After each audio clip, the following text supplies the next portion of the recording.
Number 10. Manbot. When the secretive and often shady branch of the Canadian government known as Department H gained access to the Box robot, they took one of their employees, named Bernie Lachesnais, and merged him with the robot. This resulted in most of Bernie's personality being lost and he became Manbot. As a computer-machine-human hybrid, Manbot has several abilities that make him a valuable member of the team. Not only can he fly and process an enormous amount of data really quick, but he's also able to shoot both missiles and energy blasts at his enemies and incapacitate his foes with a nerve toxin. As he is mostly a machine, he is also immune to mind control, as he showed in Alpha Flight Volume 2 Issue 4, when he was the only member of the team who was able to resist the mind control powers of the villain Mesmero.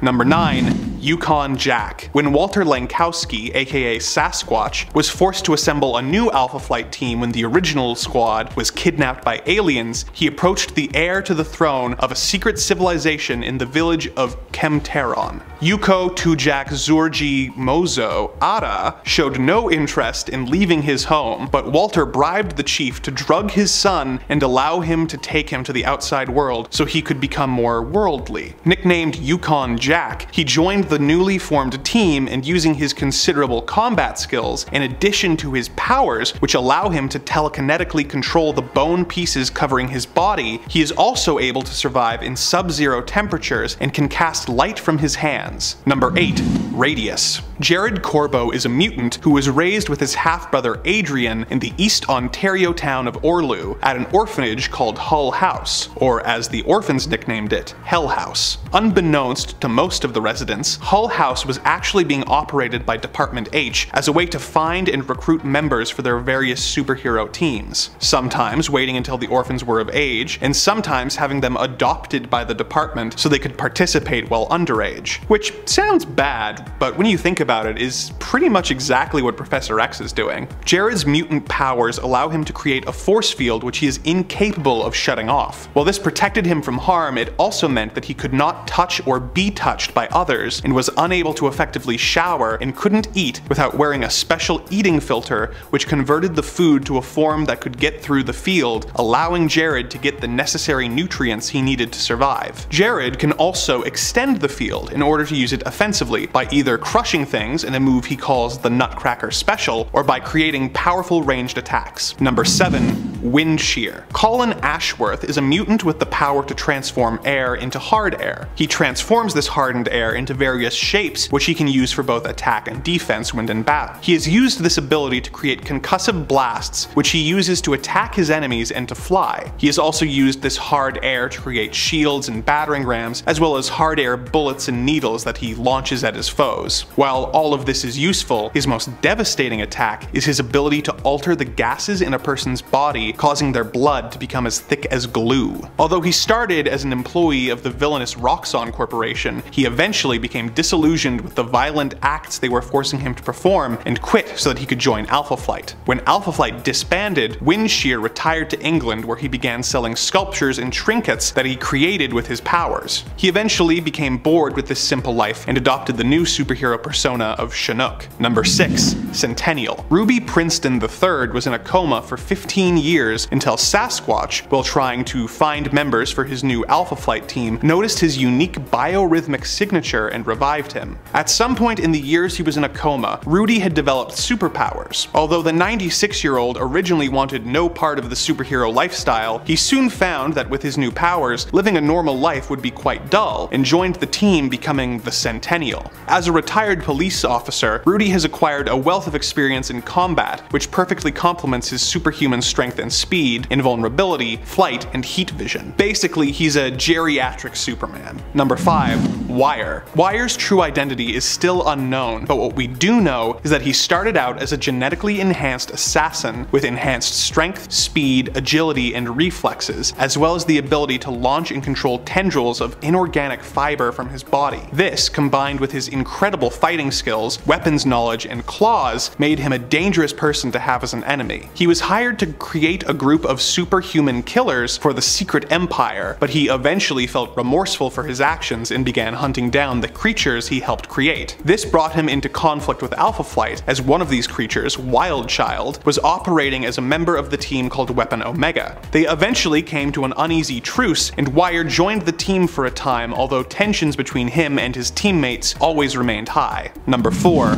Box. Roger Box was a gifted inventor who was confined to a wheelchair after both of his legs were amputated. Not wanting to be limited to his chair, he created the Box robot, which he developed with the help of James Hudson, aka Guardian. Box operates with the use of a helmet which projects Roger's consciousness into the robot. The robot is incredibly strong and essentially invulnerable, and is able to fly, and is equipped with powerful blasters. Box was recruited to Beta Flight. The group trainees are put in when they are just about to graduate to Alpha Flight, but lost out on his chance to be a hero when Pierre Elliott Trudeau defunded Department H. Roger was recruited by the evil Jerome Jackson to join his supervillain team, Omega Flight, a group dedicated to killing James Hudson. Roger joined the group hoping to infiltrate them and help save Hudson. Jackson discovered his duplicitous nature and stole the Box robot to fight Guardian in the infamous Alpha Flight number 12, which resulted in both Guardian and Jackson seemingly being killed. Roger later joined Alpha Flight, creating an advanced version of the Box that didn't require a control helmet and that the user could instead phase into. Box eventually suffered a psychotic break, which resulted in him being lobotomized by the villainous Scramble and eventually killed by fellow teammate Madison Jeffries. Number 3. Wildchild. Kyle Gibney was the subject of several experiments by the Secret Empire, who were trying to create the perfect killer. Although he was already a mutant with a freakish appearance, the experiments made Kyle a feral beast of a man who eventually rebelled and destroyed the Empire's headquarters. He was later found by Department H and placed in the entry-level training group, Gamma Flight. When the group disbanded, he was one of the people recruited for Jerome Jackson's Omega Flight, and was one of the enemies that Alpha Flight fought and captured in Alpha Flight number 12. He was later pardoned by the government and allowed to join a government-sanctioned Gamma Flight after Alpha Flight had gone private and were assumed dead. The two teams eventually combined, and his teammate Nemesis helped him overcome his bestial nature and took away his deformities, and he became Weapon Omega. His animalistic nature and appearance soon returned, and he quit the team, becoming Wildchild once again, and eventually joining the Weapon X program. Like similar mutants, like Wolverine and Sabretooth, Wildchild has a powerful healing factor as well as enhanced strength, speed, and stamina, as well as enhanced hearing and sense of smell, and razor-sharp claws and fangs. Number 2.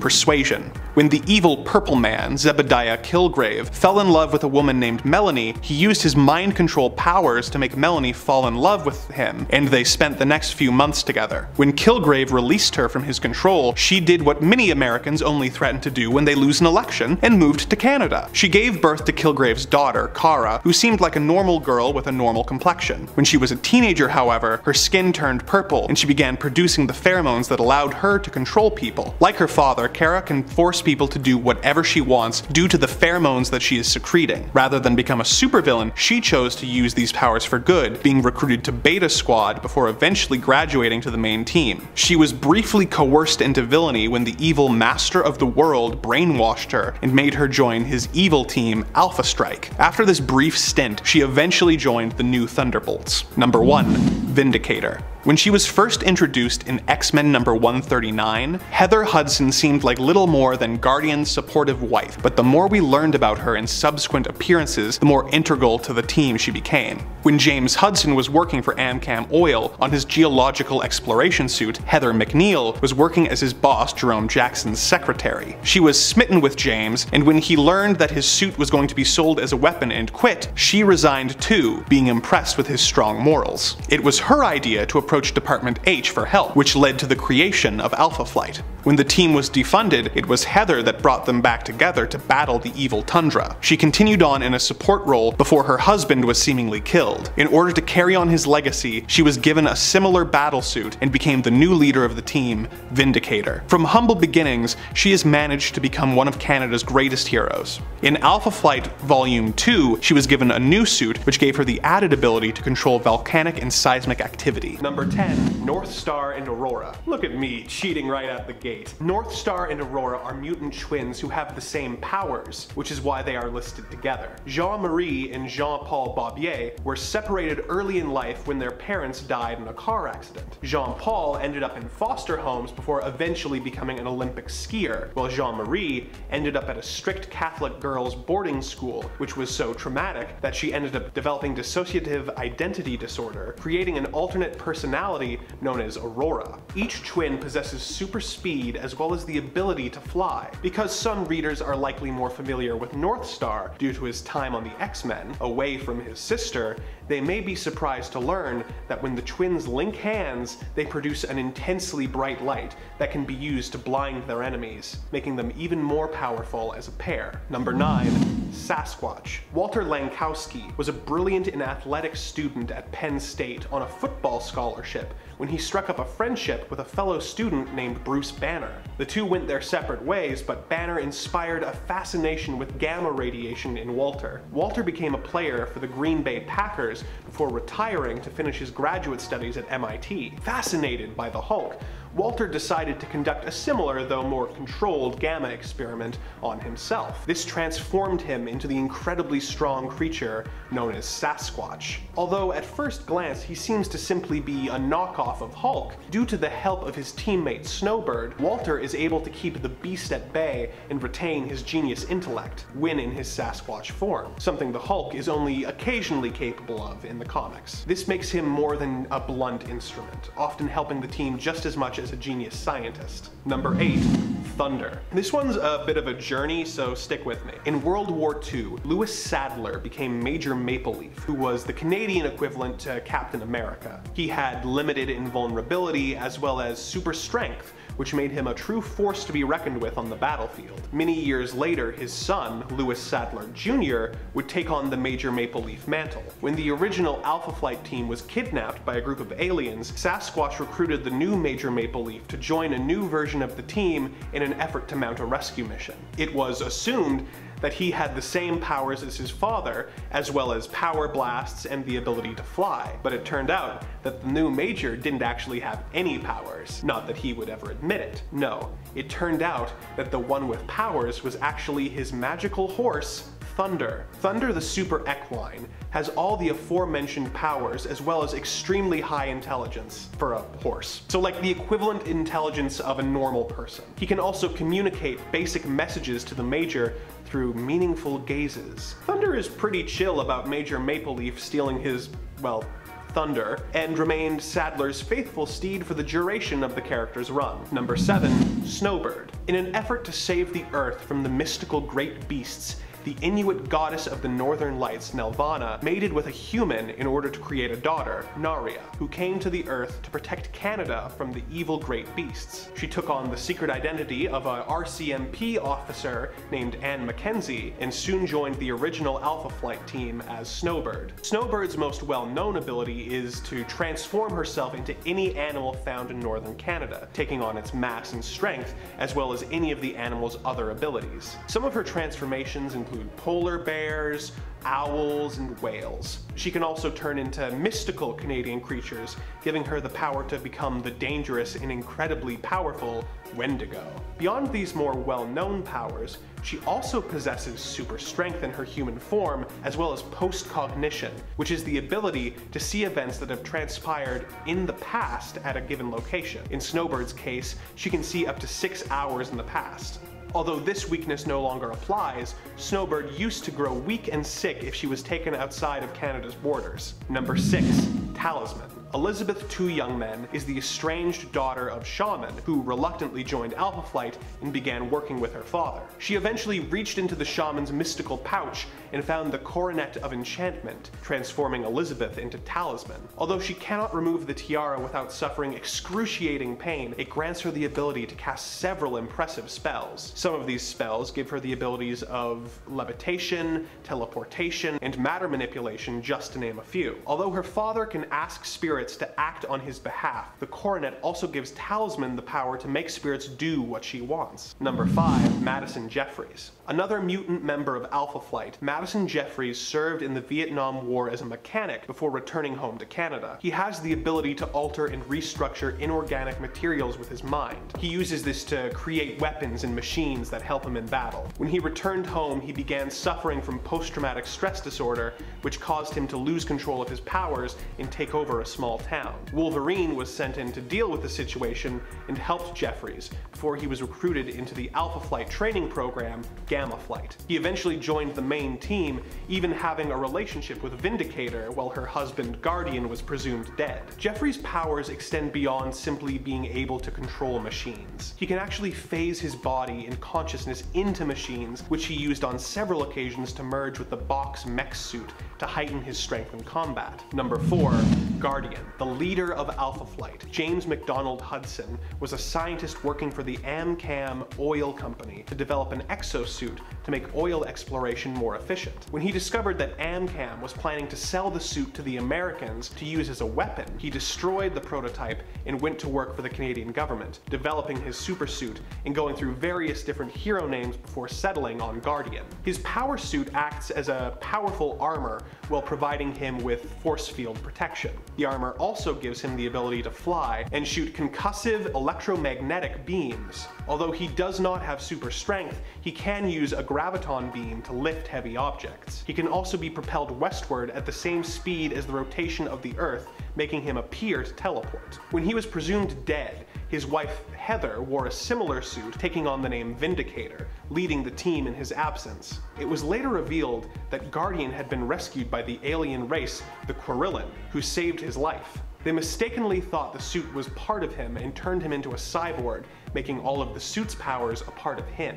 Number 3. Puck. In his original appearances, Eugene Judd was simply a little person who had incredible acrobatic abilities and fighting skills. When John Byrne left the series, it was revealed that he had actually once been an extremely large man who was attacked by an evil sorcerer. This resulted in him being given a lengthened lifespan, but losing his height as a result. Puck's compression grants him super strength, being able to lift 10 tons and move at superhuman speed. One of the most beloved members of Alpha Flight, Puck is considered the heart of the team. He was killed by the Collective. Puck was sent to Hell, where he fought his way all to the top, becoming the ruler of Hell for a time, before returning to life to help save the lives of his friends. Number 2.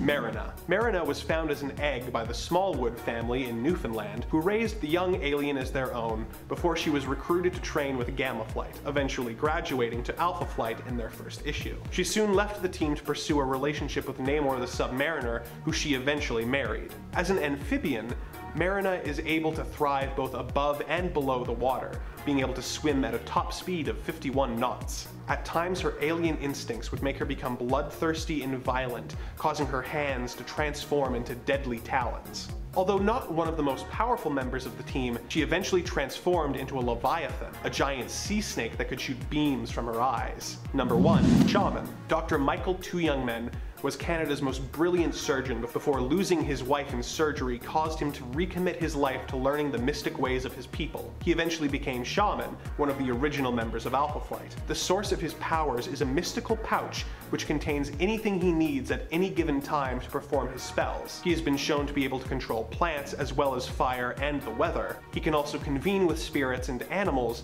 as well as project his astral form in a similar way as Doctor Strange. Shaman is incredibly smart, which makes him use these powers in really clever ways, making them even more effective. For example, when Guardian was almost murdered in X-Men Unlimited number 45, Shaman had the spirits of the air keep feeding air to the Guardian's brain so that they could preserve his brain functions until they could get him proper medical attention. Number 10. The Hex. Okay, so this is kind of cheating, as the Hex are actually a group of 6 Eternals, and also, while the other Eternals resemble humans, for the most part, the Hex are more like gargantuan war machines. The 6 of these female Eternals, Femex, Tetitrona 3000, Rika Centaurus, Fieka the Harpicus, Phoebe Reginax, and Sign the Memotar, I'm sorry if I mispronounced any of those, are all powered by cosmic energy, just like the rest of the Eternals, and also like the other Eternals, they each have have more specific skills. Themex is described as an orbital annihilator. Tetitrona can deploy destruction nodes. Rika is like a kind of druid, being able to manipulate plant life, making plant creatures to attack other people, which is kind of cool. Thieka is incredibly good at becoming intangible. Phoebe is a magic user, and last but not least, Sign can manipulate fire for both destruction but also creation. Don't ask me how. Number 9. The Dophin Brothers. The Dophin Brothers are, again, another interesting Eternal, or Eternals. It's a little confusing because while they started out as just one Eternal, their mother, the Dophin Mother, duplicated the Eternal into 4 clones, which was something other Eternals were not too happy about. In some stories, there have been at least 8 of these guys, but that was retconned in a recent run, so it is just 4. The best part is that they are usually shown to be a little childish, and they're always just kind of there, used as like muscle or to do bidding for another whoever is in charge. The 4 of these Eternals have all basic Eternal abilities with no speciality other than being copies of each other. They don't get individual names, and they almost always wear the same clothes, so they are completely interchangeable with one another. Number 8. Psychos. In 2000, Marvel released New Eternals Apocalypse Now, which I think was supposed to revamp the Eternals as it put together a new group of Eternals with some of favorites and made them a new team of superheroes called the New Breed. One of these Eternals was called Psychos, or as his superhero alter ego, Psyche. As you can tell, Marvel was being extremely creative with this new team of Eternals, so surprisingly, Psyche had an affinity for psionic abilities. He has shown the power to probe minds, manipulate the bodies of people against their will, and alter people's perceptions, as well as having the regular Eternal powers. He was also the most edgy member of the team, as he was arrogant, short-tempered, and was considered reckless. I'm sure he would have probably become a villain if this team gained any popularity. Number 7. Chi Demon. Just like Psychos, Suyin King, or Chi Demon, was also a member of the New Breed, although, in my opinion, she was just a bit more cooler. The reason I think that probably has a lot to do with the fact that she could summon an energy-charged flaming sword using her molecular abilities. The only thing is that she was part of the New Breed, and she was marginally less cool because she was part of that team. This means we don't get to see her do much, but she did get to beat up some bigots who attacked her in a parking lot for having progressive ideologies, so she gets a boost in coolness factor for that. Number 6. Pixie. Pixie was actually part of an Earth superhero team from the 20th century known as the First Line, a team who all completely perished except for Pixie when they defended Earth from a Skrull attack. Now, the fact that the team was decimated is pretty bad, but Pixie survived, which I feel kind of gives her at least a bit of a one-up on others. As for her powers, well, she has all the Eternal starter pack abilities, although when it comes to energy projection, she kind of sucks. But what's interesting about Pixie is that she carries a substance she calls her pixie dust. This dust can turn creatures into stone for about an hour. Now, all Eternals have the power to transmute matter to a greater or lesser extent depending on how much they have developed it, so it's possible that Pixie uses the pixie dust as a focus for this side of her powers. Number 5. Interloper. Bedalak the Interloper is rather unique among the Eternals. While he is one of Earth's Eternals, he chooses to stay mostly separate from them. He doesn't even really deal with them at all except for the Eternal Gilgamesh, who also has a bit more of a solo thing going on, but we're going to talk about him in a sec. Other than the usual Eternal abilities, Interloper has a particular affinity for inducing fear in others. He can even do this to the degree that they will be too afraid to even face him, which is that's pretty intense. What's even more interesting about Interloper is that he seems to have a vendetta against the Dragon of the Moon. He has faced this entity multiple times over his long life, even fighting it alongside King Arthur back in the day and alongside the Defenders in more recent times. Number 4. Gilgamesh. Gilgamesh, or in his other names, the Forgotten One, Hero, or the Lost Eternal, is known to be one of the physically strongest of the Eternals. He is also a big fan of us, humans, and spent a lot of time traveling through the world, slaying monsters, hanging out with other heroes, and taking part in pretty big things. He's actually well known for being pals with Hercules as he helped him to clean the Aegean stables. He took on the burden of Atlas like Hercules did, and he and Hercules fought together on the walls at Urtatha and bested the demon dragon Zu. Gilgamesh helped lay the foundations for Rome and even fought as a centurion for the Roman Empire. He befriended King David and helped translate the Rosetta Stone. It's for all his interference with humans that he was actually consigned to a forgotten part of Olympia by Zuras for a time. He's definitely one of the coolest Eternals out there, even if he is kind of forgotten sometimes. Number 3, Ultimus.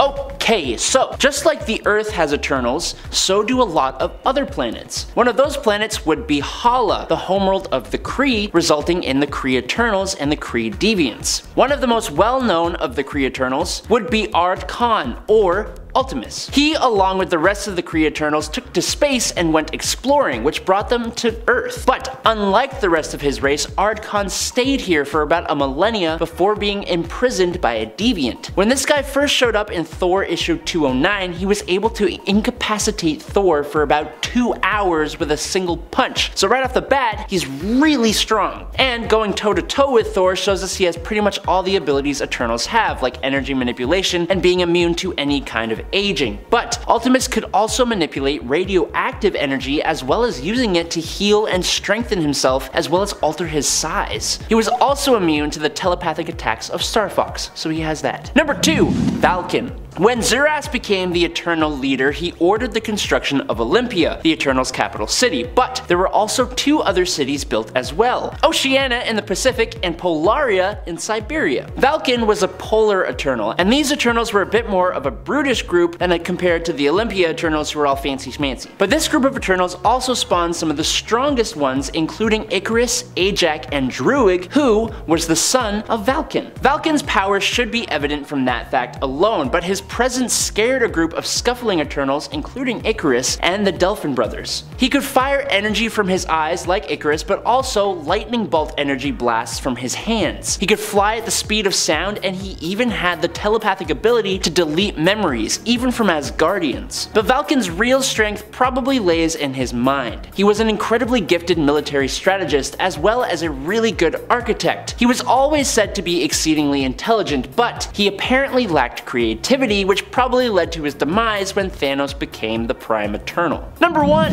Thane. Speaking of Thanos, Thane is another particularly unique Eternal. Thane is the son of the hybrid mutant Eternal, Thanos, and an inhuman woman, so Thane is both an Eternal with that deviant gene, plus he was an inhuman, which is important as Thane underwent the process of Terrigenesis, and let me tell you, buddy boy here is pretty scary. After Black Bolt of the Inhumans detonated the Terrigen during a fight with Thanos, who was looking for his lost son, the Terrigen Mist activated Thane's powers, which then accidentally decimated the inhabitants of the lost city of Orolon. Thane gained the ability of Death Touch with his left hand. This essentially meant that anyone within a certain radius of Thane just straight up meets their end. But it was an incredibly unstable ability to have, so he had to have a containment suit given to him by Ebony Maw. Now with his right hand, Thane can project an amber construct, and anyone he traps within it is left in a state of living death, so it's either the end or like basically the end. Thane has used this ability when powered by the Black Vortex to contain the whole of the planet Spartax. Oh, he's also had the Phoenix Force at one point. It kind of feels like Marvel didn't really know what to do with this character, so they just kind of like threw different things at him. Number 10, Grey Crow. Grey Crow has probably been one of my favorite character evolutions in the comics. Originally, John Grey Crow was a villain, one of Sinister's marauders, and was known by a codename so awful I cannot really speak it here. But you can look it up if you feel so inclined to see for yourself. However, he recently turned over a new leaf on Krakoa, finding camaraderie with the misfit team known as the Hellions, brought into existence at the suggestion of Mr. Sinister, but led by Psylock, and co-led really by John himself, who acted as Quanen's right-hand man. Grey Crow's powers allow him to manipulate mechanics, which is generally why he himself often chooses to be covered in tech. And in fact, for a while I thought he was a cyborg, but he's not. He's just a guy covered in tech. And friends, before we move on to this next spot on our list, if you are loving what we do here at Top 10 Nerd, please go check out our newest channel, Most Amazing Top 10 Anime. Number 9, Beef. Beef was added to Emma Frost's Hellions team to be their new muscle after the loss of the second Thunderbird, James Proud, now known as Warpath. Beef is Buford Wilson. Of course, Of course his name is Buford. Of course it is. His mutant powers allowed him to increase his strength and his size. In increasing his size, his strength and endurance would also increase as well. We haven't really got to know Beef super well, so the limits for his power set are as of yet unknown, but he was able to get on the level of strength to rival Marina, although he did inevitably lose to her during the Hellions battle with the New Warriors, which was way back when. Then he died for a bit, but now he's back. Beef. Number 8. Magma. Magma is Amara Akia. She was once a member of the New Mutants, who were known to be rivals of the Hellions team, but Amara developed an attraction for a member of the Hellions, Empath, which would later be revealed to be a mutual attraction between the two. Eventually, Magma would even leave the New Mutants and end up deciding to join the Hellions instead. Magma is pretty powerful despite the fact that she doesn't get a ton of love usually in the comics. She can move tectonic plates, causing short ranges of earthquakes, create lava, or of course, magma, and manipulate and generate fire. Number 7. Empath. Empath, while downplayed somewhat in the current series, has to be one of the most powerful characters to have joined the Hellions team. Actually, I feel like he was downplayed because he's so powerful, because I don't know how you have a character this powerful and then have people get stuck in scenarios. He's actually a member of the original Hellions team as well as the new Hellions, which were reformed at the behest of Mr. Sinister under the leadership of Psylock. But he was also acting as a spy for the initial woman behind the Hellions, the original Hellions, Emma Frost. Empath is Manuel de la Rocha, and despite meeting many untimely ends during his time working on Sinister's Hellions, Empath is extremely powerful as he has the power in essence to manipulate and control others' emotions. Empath can also read emotions, being as his name implies, an empath. He can change the level or type of influence he has over another person, turning them into a mindless zombie following his orders without question, a lovesick puppy, something more nuanced, or something in between any of these states of control. Empath can also exert his influence over more than one person at a time. Number 6. Firestar. Firestar is Angelica Jones. She was once a Hellion recruited by Emma Frost and later manipulated by her as well during her time on the team. Pretty disappointing for Angelica to find out later she greatly looked up to Emma at one point. Firestar has since proved her mettle enough to make the cut for the current X-Men team. Firestar's powers harness microwaves, which she can then emit in a fiery blast or use to cause her target to heat up and even melt, because microwaves. Firestar has also managed to use her powers in the past to disrupt psionic abilities. I also feel like microwaves don't sound that impressive, but when you think about it, microwaves are a pretty powerful thing to control. Number 5. Havoc. Often seeming to rank lower when it comes to polls for everyone's favorite Summers brother, Havoc is still a powerful hero and a super interesting character. Honestly, he does not get enough love. Ever the middle child, the amount of struggle and misfortune Alex Summers has seen in his life is pretty unprecedented. He never really wanted to become an X-Men, but ultimately resided to doing so because he found being in mortal peril seemed to have become something inescapable for him anyways in his daily life. I guess at that point you're kinda like, alright, fine, I guess I may as well become an X-Men. I'm already kinda in the whole scene anyways and I can't seem to get out of it. Havoc was a member of the newest Hellions team that appeared in the eponymous series from 2020. Havoc emits plasma bursts which radiate from him in circular waves from all around his body. He sometimes struggles to control his powers, which is why he can be seen as a danger or a loose cannon, or maybe, you know,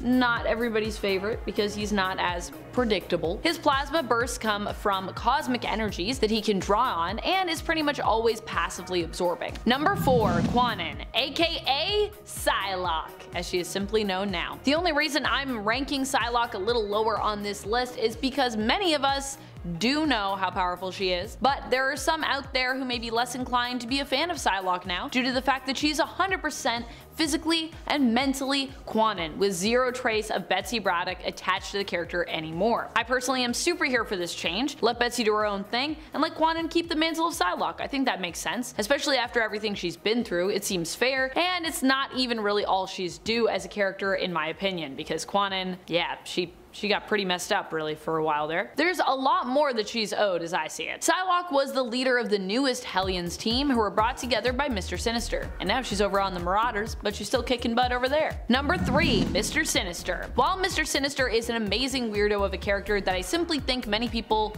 I guess, don't think of much at all, he is definitely someone to be considered. Not just for the fact that he is a deeply interesting and fashionable character in the comics, but also because he is immensely powerful when it comes to his intellect, his cunning, and at times, his abilities, depending on which era of Sinister we're talking about. The really interesting thing about Sinister is that although he is a major mutant and X-Men villain who possesses powers, he's not technically a mutant. Well, he is, and he isn't. The only reason he is allowed to be on Krakoa is because Sinister was decided to be basically mutant enough to gain an invitation to join the mutant nation. Nathaniel Essex was not born a mutant, but gained powers from Apocalypse, who altered him with celestial tech on a genetic level to give him powers and in essence evolve him. From there, Sinister would actually experiment on himself, using mutant genes to turn himself into a mutant by force. No wonder Deadpool is so sad about not getting invited to Krakoa. I mean, if Sinister qualifies, I feel like we have to let people like Wade and the until recently banned and dead Madeline Pryor join the party as well. I mean, just seems silly. It seems silly that Maddie was actually banned for so long just because she was a clone. Sinister not only possesses a genius level intellect, but is also immortal and a skilled psionic both in telepathy and telekinesis. He also has super strength, speed, dexterity, and endurance as well, and at one point he displayed teleportation abilities, although it was never really fully clarified as to if this was like tech or like an actual power that he possesses. So I'm not really sure where we are with the teleportation stuff. I think he's not a teleporter though. I haven't seen him teleport in a while, unless he's doing it when I'm not looking. Number 2. Cipher. Lately, Cipher has been having the time of his life on Krakoa. His power is that he can speak, communicate, and understand all languages as a mutant. In the past, he was often dunked on because of this, with his power set being seen as weak and, you know, not super useful. Sure, he could help break down communication barriers, but how useful is that in a fight where everyone can speak the same language? Over the years, we've seen Cipher's powers expanded upon and more broadly defined to include all forms of communication. Cipher can now also talk to computers as such, and even has been shown as a skilled fighter due to fighting being like a physical language that he can understand, read, and also speak physically. However, this element of his power was seemingly kind of forgotten during the Otherworld tournament, where he was one of Krakoa's champions, shown to be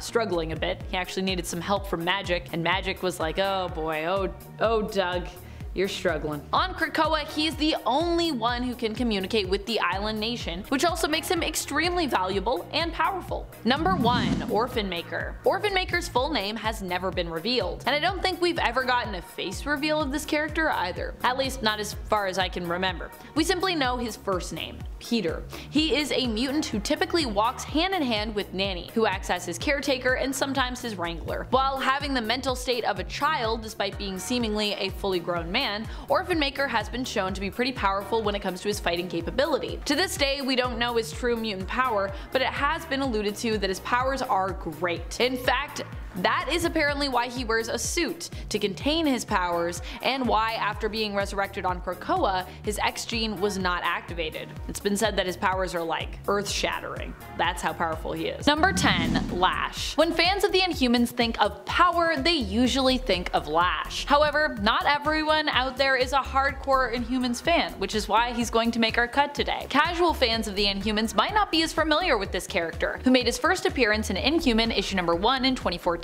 Lash is a powerful teleporter who can seemingly teleport anywhere he pleases, although I don't think he can teleport and bring others along for the ride. And he also has another power which I think is one of the most useful, although not my ultimate favorite power in comics: energy conversion. Lash can both absorb energy and manipulate it, taking it into himself and using it to bolster himself, create shields, or outputting it to disintegrate his enemies, which is typically what he does. And yeah, it's pretty scary stuff. And friends, before we move on to our next spot on this list, if you love the Inhumans and you would love to see us give them some more love, be sure to let us know by giving this video a thumbs up. Number 9. ISO. ISO is Chow Yen.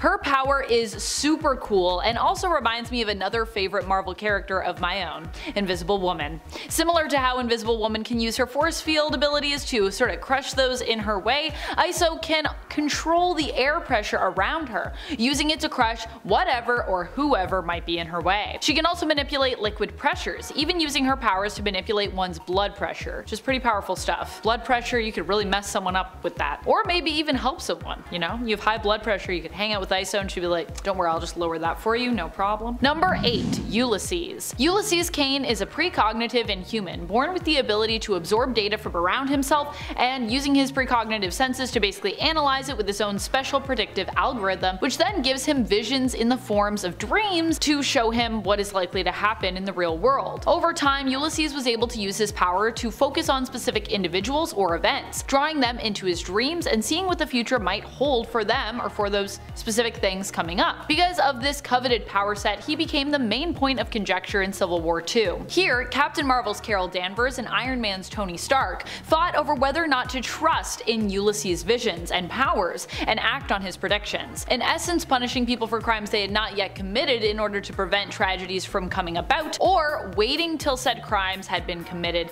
before apprehending potential criminals, thereby risking possible tragedy, but of course with the hope that these visions may not always be conclusive. That was kind of what Civil War II was all about, even though I feel like if you read Civil War II you're probably gonna be like, what is really happening here? Number 7. Miss Marvel. Kamala Khan might be one of the most well-known characters on this list, and yet many still don't know that she is actually an Inhuman. Especially now that in the Marvel Cinematic Universe, Kamala has actually been suggested to be not an Inhuman, but a mutant. Possibly the first mutant we've seen in the MCU. I guess, unless we're counting, you know, stuff that we've seen in Deadpool, but I don't know if Deadpool was MCU at that time, but now Deadpool is, so figure that out. While fans of the character who do know of her ties to the Inhuman lineage might be adverse to this change in her origins, in reality that was actually what creators of the comic book character wanted for her. Kamala Khan was originally created by collaborative efforts between Sana Amanat, Stephen Wacker, G. Willow Wilson, Adrian Alfona, and Jamie McKelvey. Initially the pitch was that she be a mutant, but due to the push for Inhumans at Marvel Comics, as mutants had been sold off to Fox and to preserve profits were being downplayed at the time, Kamala was made an Inhuman instead, but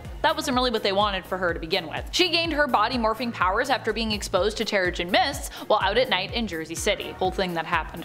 Terrigen Mist came down to Earth and then everybody was becoming an Inhuman. Number 6. Inferno. Inferno is like the Human Torch or Sunfire if the two were maybe even cooler than they already are. Or should I say hotter. He is Dante Pertuz, and he is known by the codename Inferno. His seemingly fire-based powers are interesting because they are not in fact fire-based, but are actually plasma-based. Specifically, plasma flames. I don't know why I'm doing this. I'm pretending that plasma you can move it around. I mean, he kinda can. Inferno can use his manipulation of fiery plasma to engulf himself in flames, create volcanoes at will, and even heal, regenerating his limbs. Number 5. Ahura. Ahura is the son of Blackagar Boltagon, known for being one of the most powerful Inhumans to have ever existed and also the Inhuman King, and is also the son of his queen and wife Medusa. Most people might not think of Ahura when it comes to his strength because more casual Marvel fans, well, they might not even know that he exists. Ahura was actually born against the will of the Genetic Council, who basically approve all Inhuman baby conceptions. However, despite being royals, Medusa and Black Bolt went against them, and as such, Ahura was born on Earth as opposed to in Atalan.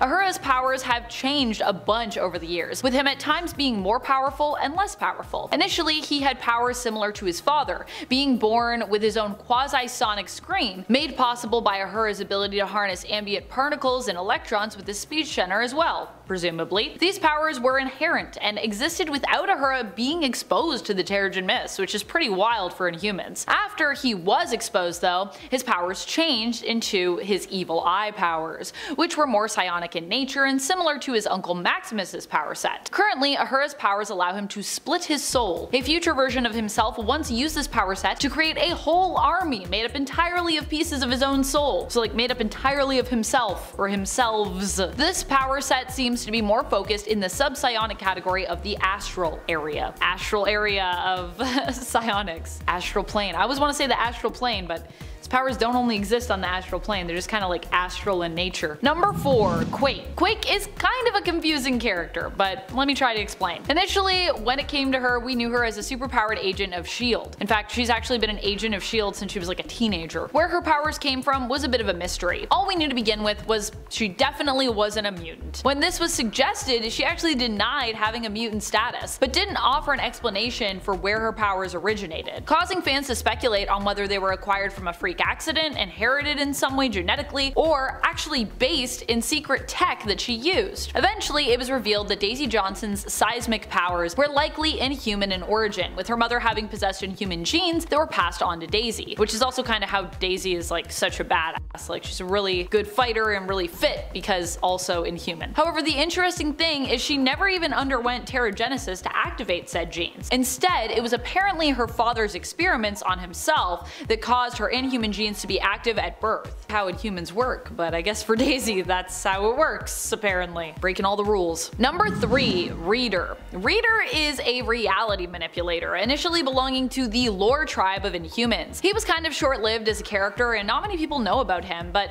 he's super cool. Reader's real name was unrevealed, and he first appeared back in 2014 in Inhuman issue number 4, created by Charles Soule and Ryan Stegman. What a awesome team of creatives, by the way. What an awesome character too. The interesting thing about Reader's powers is that, as his name implies, his reality warping powers manifest based on what he reads. What's even cooler is that Reader's understanding of the words that he reads will also determine and influence how his powers manifest. And it isn't like he reads a phrase in a book and it manifests, not like a unicorn flies by and then that happens, but more that he reads a single word and then uses it to manipulate the world around him, his own abilities, and the way he perceives things. So it'd be more like he'd read fly and then something can fly. You know what I mean? Number 2, Maximus the Mad. Maximus the Mad is definitely an Inhuman who gets underestimated on the regular, I feel. Usually because on the outside he does not appear to be super powerful. But he's the perfect example of the saying, don't judge a book by its cover, by its crazy cover. He is the younger brother to Blackagar Boltagon and considered to be Inhuman royalty. Maximus is mainly powerful because he's a super genius, but he can also manipulate the minds of others, taking control of them, which is pretty wild. If you haven't guessed already, Maximus tends to be presented as a villain in Inhuman stories, with him often opposing Black Bolt and attempting to take the crown for himself. But he can also be a powerful ally to Black Bolt at times as well. In terms of his threat level, it's pretty great when he's acting as a villain. On multiple occasions, Maximus has created inventions powerful enough to threaten all of mankind and all of Earth. He has even been able to do so as well with limited resources, while under a time crunch, or even while imprisoned, which is pretty wild. I mean, I feel like if you can make a time machine in like 2 hours, like, watch out for that guy, you know what I mean? Number 1, Karnak. Karnak is a cousin to the royal family, being the cousin of Black Bolt and Medusa, the ruling monarchs. He is probably one of the more well-known Inhumans who made our cut, but still, there are probably a lot of people out there who don't know Karnak, because there are still a lot of people out there, you know, just getting to know the Inhumans in general. Karnak, however, is definitely an Inhuman you will want to check out if you are newer to the group.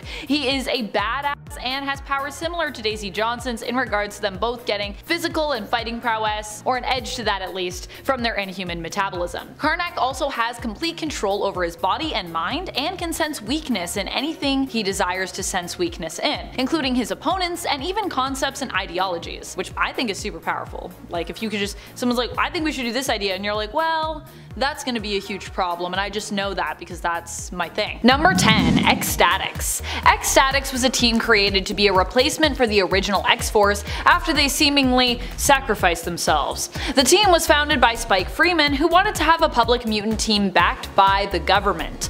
Even the original roster of X-Statix would quickly become casualties, despite being a newly formed team. Coach originally was the team leader, but X-Statix would eventually rebel against his leadership, because he was kind of a jerk, to be honest, with members acting on behalf of their own motivations instead, and doing what they thought was best. X-Statix has had many different members over the years, as many of them died during their time serving on the team, which is kind of the whole joke of X-Statix. The roster has featured such members as Mr. Sensitive, Zeitgeist, Anarchist, Spike Freeman, Coach, Dead Girl, Dupe, You Go Girl, Gone Girl, Fatty, Rosa Lemper, The A, Vivisector, Bloke, El Guapo, Gin Genie, and Venus D. Milo, among others.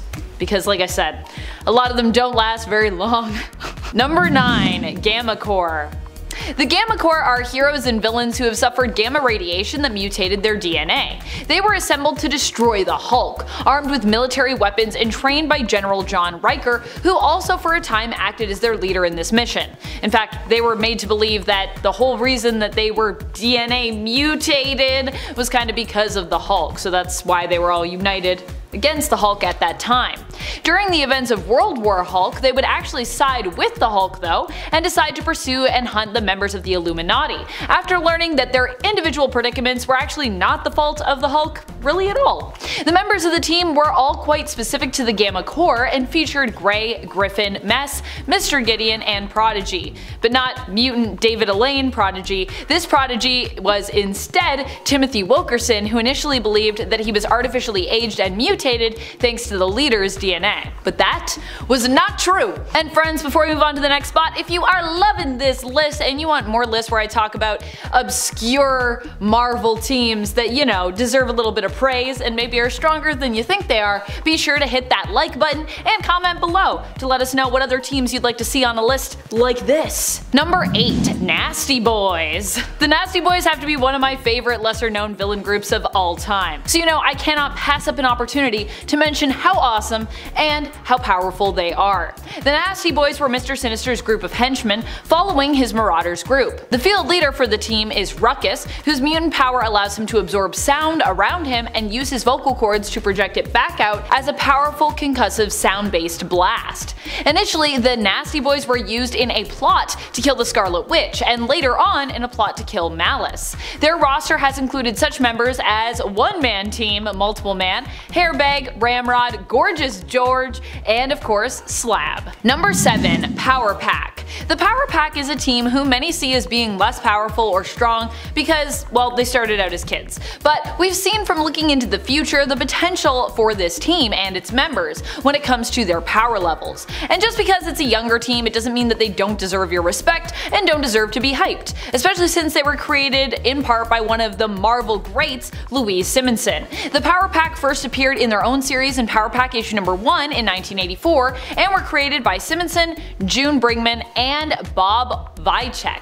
The team members include the Power Siblings, Alex aka Zero G, Katie aka Energizer, Julie aka Light Speed, and Jack aka Mass Master, and have also featured Lord Kofi Whiteman, cousin to the Alefire Whiteman, who first bestowed powers on the Power Siblings, and of course Franklin Richards, who was also on the team for a little bit. Number 6. Hellions. I feel like this is a list that really was made for me specifically to talk about because I just love gushing over teams and characters who are lesser known but still are so amazingly strong and deserve to be acknowledged. Case in point, the Hellions. The Hellions is a team that originally started out as Emma Frost's own mutant team and more recently was given over to Mr. Sinister to manage in terms of the team title. Technically these are kind of like two different Hellions teams, but I like to acknowledge all the history of a team name because I think that's important. Just like we have two Marauders that are quite different, but the Marauders' name is still connected to both, if that makes sense to you. On Krakoa, Sinister's Hellions was made up of the more volatile mutants on the island and was intended to act as sort of a rehabilitation group for them, where they could work out their frustrations via less desirable or perhaps marketable missions.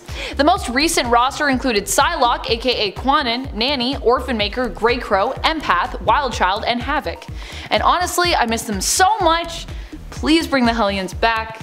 It ended really sadly and they deserve better. Number 5. Agents of Atlas. Agents of Atlas is another team that really deserves more love and respect just based on its leaders and its roster. It's filled with powerhouses, whether we're talking about the original team or the Asia-based team, and currently the leader of this team I believe is Jimmy Woo, my guy! I love Jimmy Woo in the MCU and in the comics. The character has actually been around since the 1950s, so yeah, been around for a while.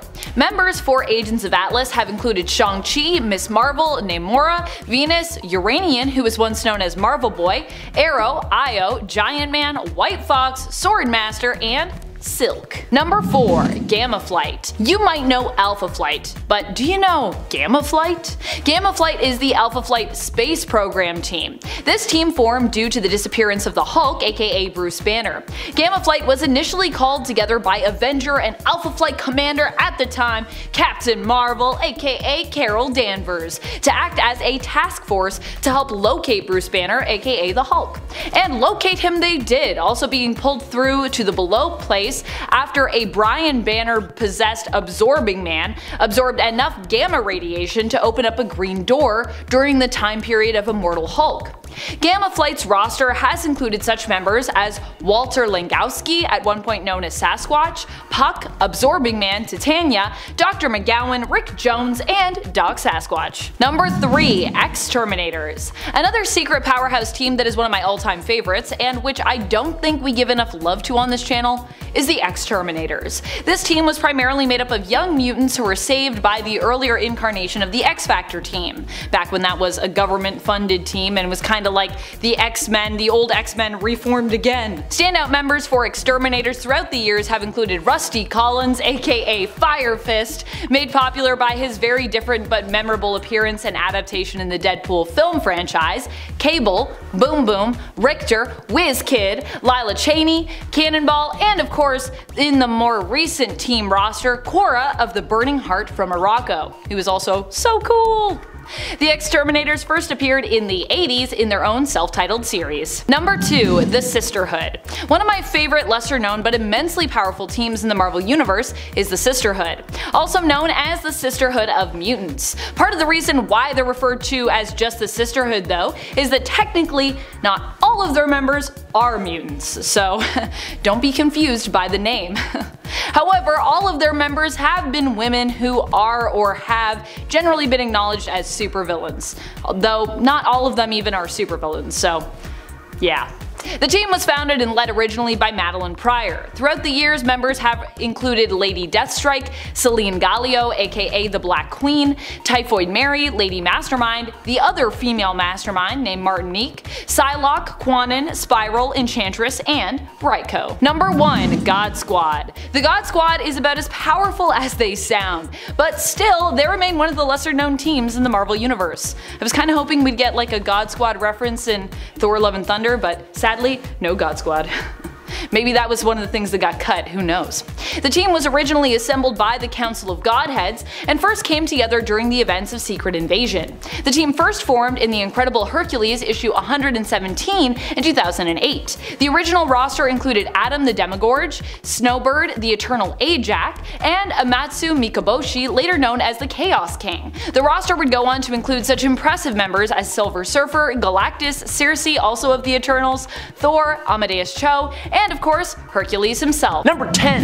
Vanisher. Vanisher actually has the mutant ability of teleportation, but unlike mutants like Nightcrawler, Vanish's teleporting ability is completely psionic in nature and actually causes him to go through a series of extra-dimensional portals. But he does it so quickly he didn't even realize that was what he was doing. There is actually an instant where he tries to explore his powers more and stops his teleportation partway through, ending up trapped in the Dark Force dimension by its inhabitants. Vanish can also use his ability to bring a certain amount of mass other than himself with him when he teleports, which in one case allowed him to teleport himself and about 8 others from Southern California to Genosha. To add to that, Vanisher can actually also teleport any part of his body, kind of like how the Spot did it, but he does it so little that it's almost kinda not worth mentioning. Number 9. Tag. Brian Cruz, the mutant known as Tag, has the awesome ability called the Pariah Effect. Now this ability allows Brian to psionically tag a target, causing that person to emit a psionic signal that could make everyone, or even a select group of people in an area, either run away from or run towards and dogpile on top of the selected target, or who he likes to call it.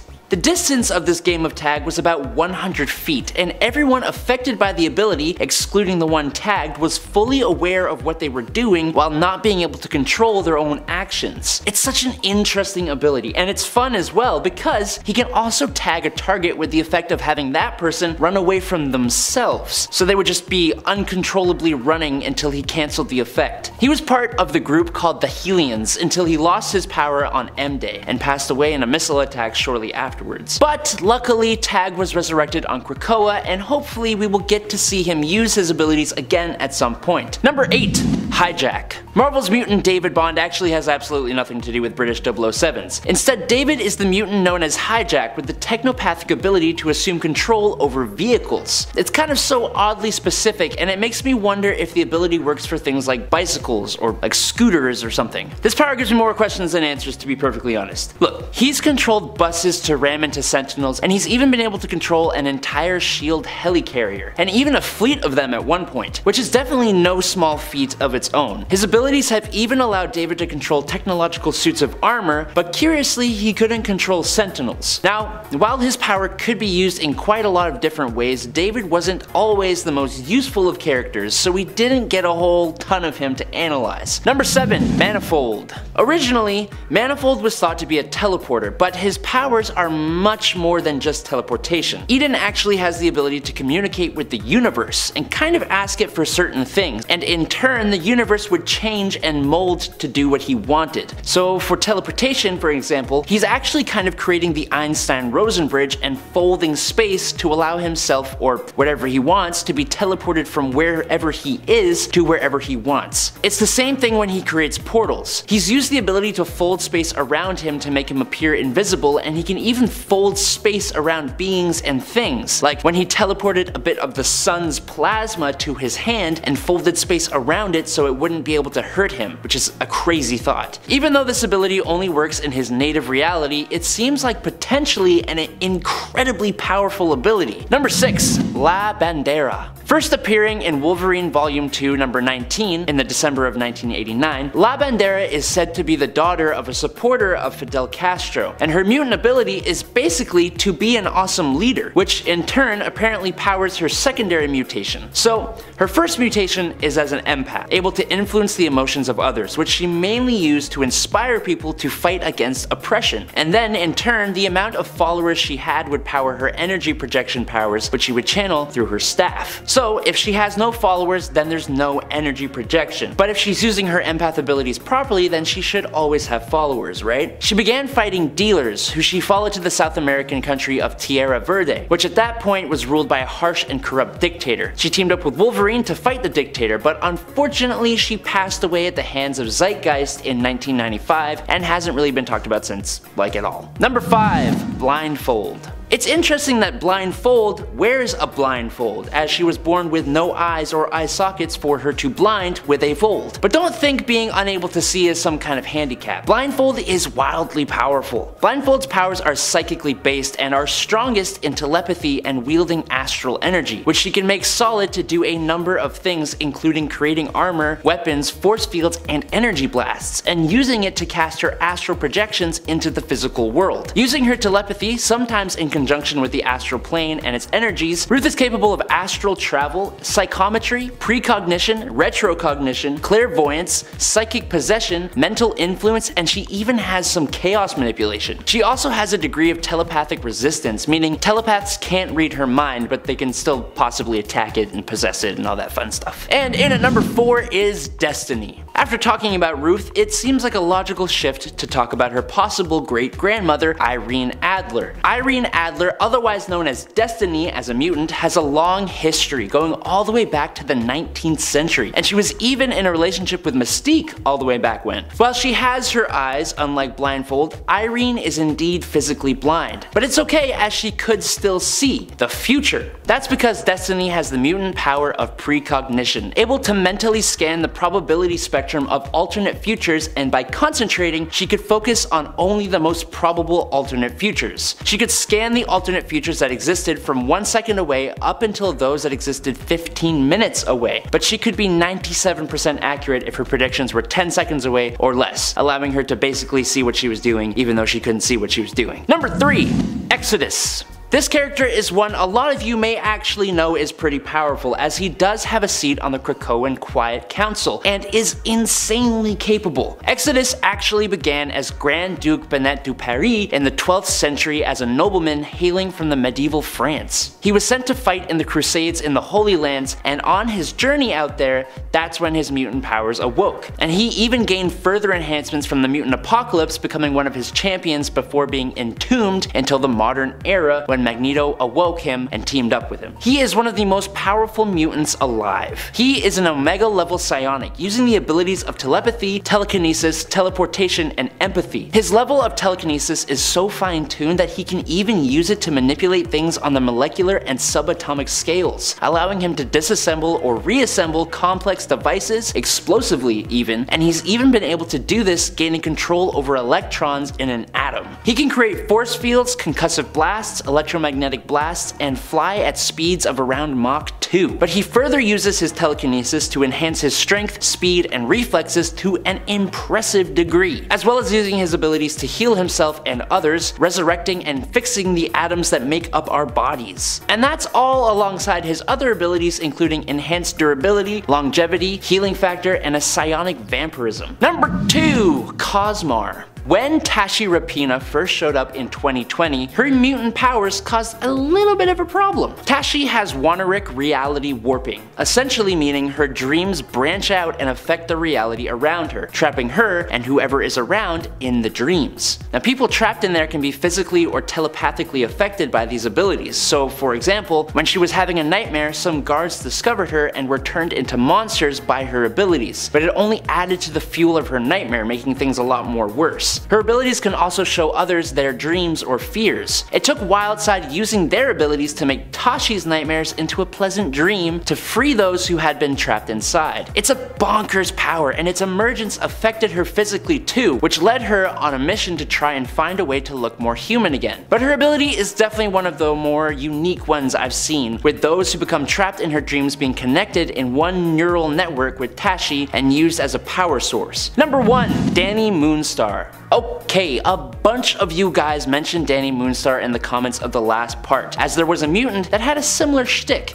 But Danny's powers are much more advanced than those of Beltane. While Beltane can create illusions of people's fears, Danny's powers only started here, but now she can create three-dimensional images of certain visual concepts from thoughts and emotional impressions within the minds of either herself or others. It used to be just fears, but then it moved on to deepest desires, and then as she grew, so too did her power to allow her to create images from thoughts and less intense emotions. So, as an example, as this actually happened, say Danny and Cannonball walk into a high-class hotel dressed casually. So to blend in, Danny used the image of what a well-dressed hotel guest would look like from the mind of the desk clerk and disguise both herself and her teammate in those images. She could do this with multiple people at once as well, creating illusions that were almost real to the person whom they belonged. But with a little help from Professor X, she was able to create an image that was physically tangible. That's her potential, but so far it's only happened the one time. Normally her power is used more as a psychological tool or trick, but it's not her only thing. Having powers that are psionic in nature, she can actually focus her powers into energy arrows, which can stun someone by disrupting their central nervous system or force them to relive a traumatic memory. And as she grew, these arrows became more capable of physical harm. In at number 10 though is Red Hulk. Red Hulk may not have been a member of the regular Thunderbolts team, but he actually led his very own Thunderbolts team, so I'm including him here. And one other member from that team on this list. As most people know, Red Hulk is, well,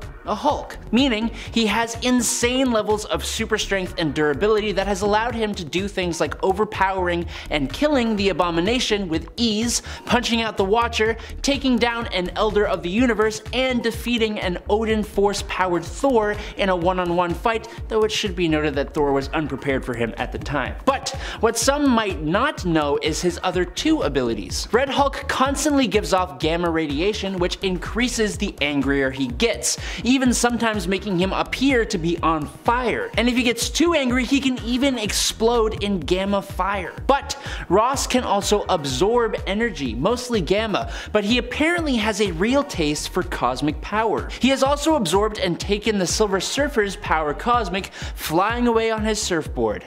Cowabunga, dude. Number 9. Moonstone. Carla Sofin was a not-so-moral psychiatrist who particularly enjoyed manipulating her patients into paranoia rather than helping them. So we're off to a good start here. This led to her being an assistant of the villain Dr. Faustus, and her manipulative skills only grew under his teachings. This allowed her to get time with Lloyd Bloch, who is the original Moonstone. She gave Lloyd hallucinogens and persuaded him into giving her the Moonstone and the Kree device that granted him immense powers, which include 10-ton superhuman strength, super speed, stamina, durability, agility, reflexes, and flight, as well as, thanks to the Gravity Stone, the ability to control gravitational forces, enabling her to move and otherwise manipulate matter, to create force fields, to increase gravity around a target and crush it, to generate miniature black holes, and even to transport objects through dimensional rifts. Number 8.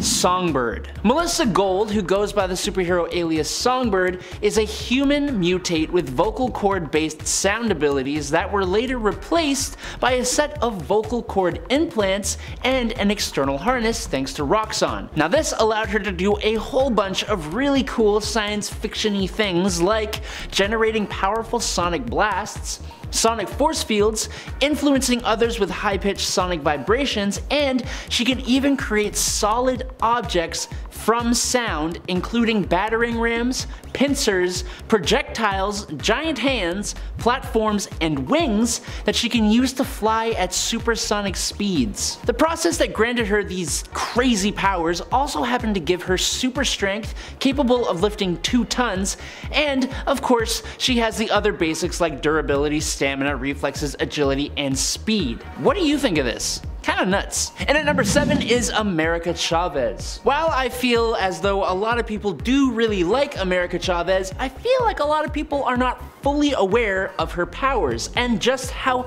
awesome they can be. America has the physiology of an extra-dimensional being, which gives her the ability to channel interdimensional energies through her body. She's used these energies in a number of different ways and never to their peak extent. So some of these powers she has displayed using these energies include self-propelled flight, superhuman speed, and superhuman strength that nearly allowed her to beat Loki in a fight. She is nearly indestructible and invulnerable, possesses superhuman longevity, hyper-cosmic awareness, and her signature move, the star-shaped portals that enable her to traverse time and the multiverse. She can also use them offensively as a spatial slicer, and the portals even allow her to access the Starling Highway.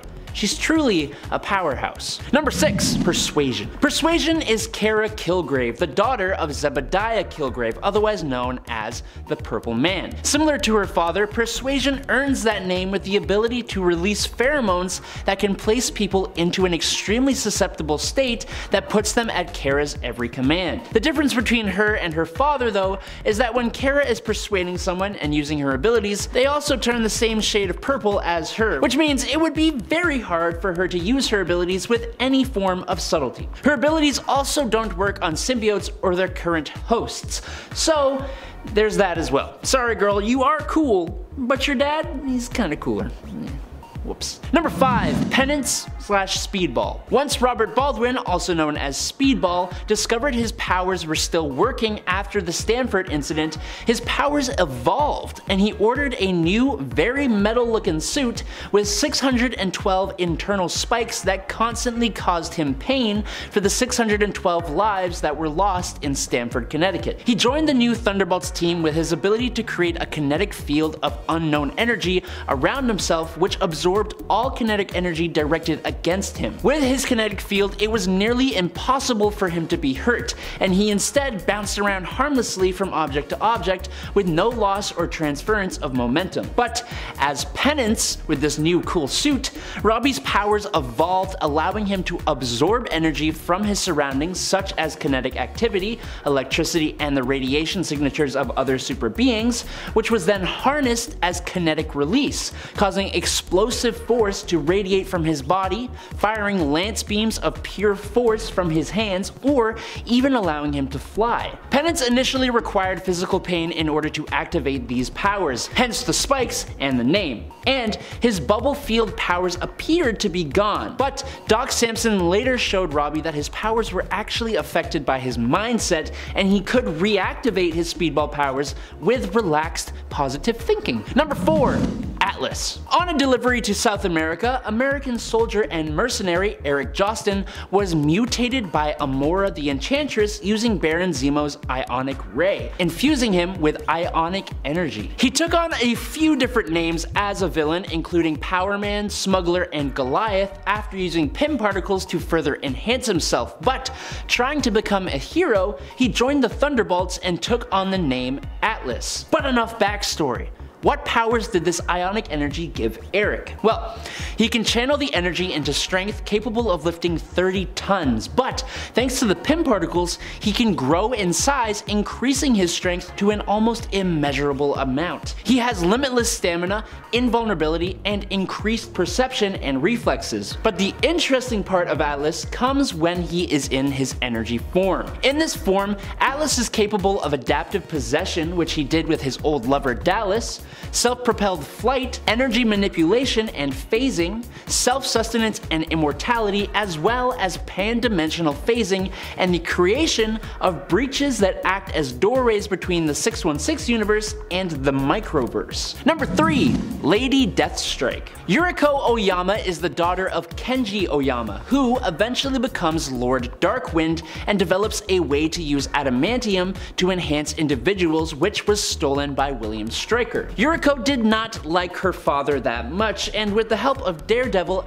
actually ended him. This inadvertently caused the loss of her lover though, which twisted her into taking after her father and enacting a vendetta against Wolverine for his adamantium skeleton that was given to him by the process stolen from Lord Darkwind. Yuriko took on the name Lady Deathstrike, and she also enhanced herself with adamantium claws and a cyborg body. Almost every single thing she does is in service of her vendetta against Wolverine, except for the Thunderbolts, which is a team she was just kinda on, even though Bullseye, who she also hated, was on that team as well. Her 12-inch long claws, much like her cybernetic skeleton, are laced with adamantium and enable her to cut and pierce through pretty much any substance. Her physical attributes are also enhanced, and she possesses a cybernetic healing factor and even the ability to cybernetically interface her consciousness with external computer systems. In at number 2 is Mongoose. Okay, are you ready to be alarmed? Mongoose, as his name might suggest, and as I never imagined would be true, actually started life as a legit mongoose. The change came when he was experimented on by the High Evolutionary. This experimentation that created the New Men turned the mongoose into a sentient humanoid being who retains some of his animalistic qualities. Like all mongoose,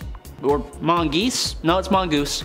This character can lift 10 tons, run fast enough to scale buildings, physically exert himself for 24 hours straight, sustain strikes from Spider-Man and Thor, and he has enhanced agility and reflexes, just like all mongoose, I guess. He can also use his teeth and claws as weapons alongside his gauntlets that produce a paralyzing gas. To my surprise, while he has pretty much no training, he has developed his own fighting style that is apparently similar to Spider-Man's. Number 1. King Cobra. In a world where a highly radioactive super spider can allow a young man to do all the things a spider can, like apparently swinging from building to building and being incredibly acrobatic, of course there is someone who had the same thing happen but with a cobra instead. Klaus Voorhees was an ex-convict working with the medical research professor Ezekiel Schechter on a universal antitoxin for snake venom. Now Voorhees induced one of the cobras kept in the laboratory to bite both Schechter